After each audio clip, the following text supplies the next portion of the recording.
অবশেষে শেহজাদ চৌধুরী কিন্তু আস্তে আস্তে তার পুরনো স্মৃতি শক্তি ফিরে পাচ্ছে। শেহজাদ চৌধুরী কি দাউদ খানের কাছ থেকে তার সকল সম্পত্তি পুনরুদ্ধার করতে পারবে কিনা সেটা কিন্তু দেখতে পারবেন এই নাটকের, অর্থাৎ দুনিয়া টাকার গোলাম নাটকের 14 নম্বর পর্বে। তো 14 নম্বর পর্বে কি ঘটবে তারই সকল আপডেট থাকছে এই ভিডিওর মাধ্যমে।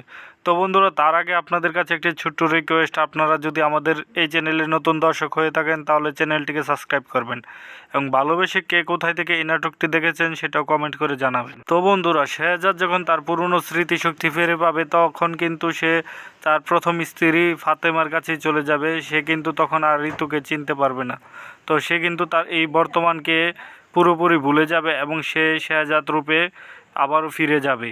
তো এদিকে শেহজাদকে ঋতুর পরিবার গোলাম ভেবে যে অত্যাচার করেছে সেটাও কিন্তু শেহজাদ তার পুরনো স্মৃতিশক্তি ফিরে পেলে ভুলে যাবে।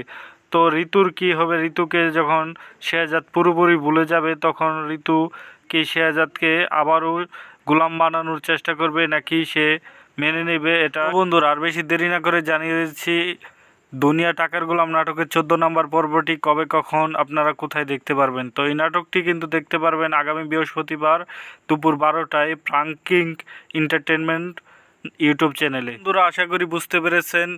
দেখা হবে আগামী পর্বে। এই পর্যন্ত ভালো থাকবেন। আল্লাহ হাফেজ।